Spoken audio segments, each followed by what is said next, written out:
So Roland, let's get to you, my friend, on this one.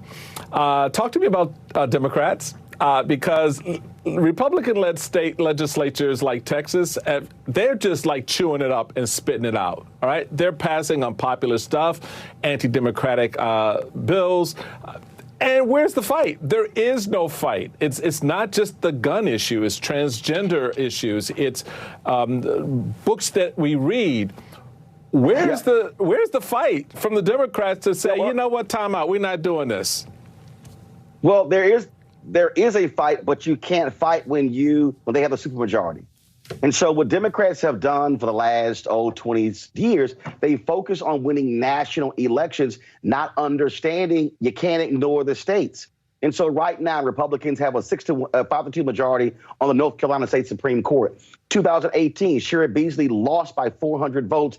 Democrats could have had a 6-1 majority had she won. Now that court is flipped. You look at Florida, you look at Mississippi, you look at Texas, Georgia, all these places, they have super majorities. And so Democrats, all these Democratic funders out here are going to have to put the money on the ground to be able to change. I just mentioned 75% of young voters in Texas under 30 did not vote in the 2022 midterms, even with Beto on the ballot. And so you see what they're doing. And what they're doing is they're attacking folks who've already won. In Texas, they're attacking Harris County by specifically saying, we can overturn the election, call for a new one if certain things happen. They're throwing out prosecutors in Florida. Andrew Warren, Monique Worrell, DeSantis is going after. Brian Kemp just signed a new law in Georgia to replace prosecutors. And so Democrats have got to wake the hell up and realize Republicans are exercising power.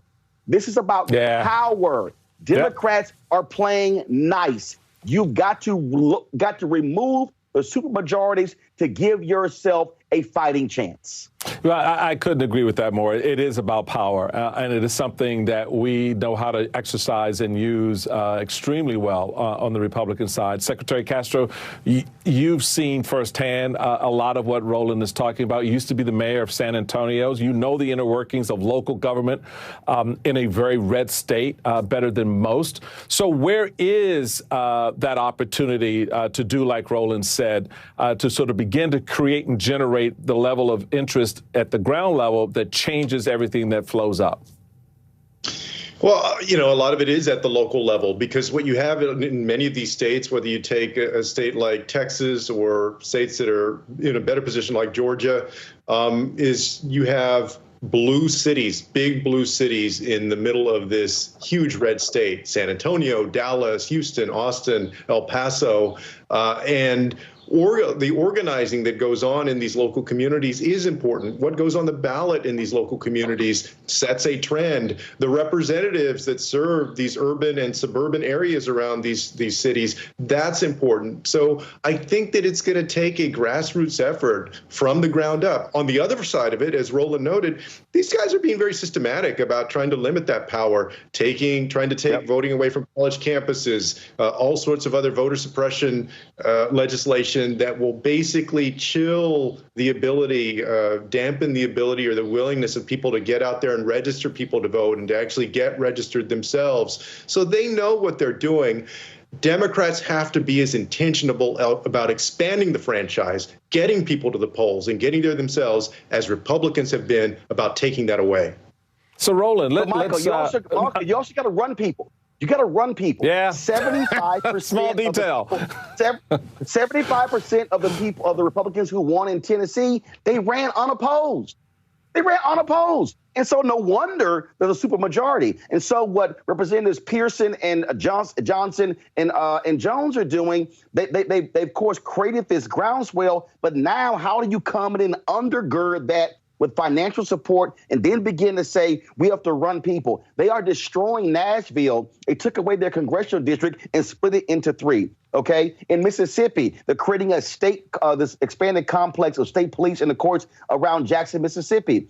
Again, they are executing power. So for all of these Democratic donors out there, get off your ass and stop putting money in entertainment, and understand, if you are not putting resources on the ground in states, okay, you're going to keep losing. Abortion rights, states. Voting rights, states. Gun issue, states. Everything does not happen in Washington, D.C. You cannot ignore the states. And for Black people, significant percentage of us living in the South, we are also being impacted by this. And so folks had better wake up and understand that 2024 is not just about Trump and Biden. It is literally about the future of America in our states.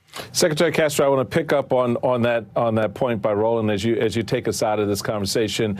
How does that all begin to come together for Democrats right now when you're looking at the leadership and you're looking at the kinds of candidates that are going to be out there running? You've got, 51% of Democrats don't want Joe Biden to run?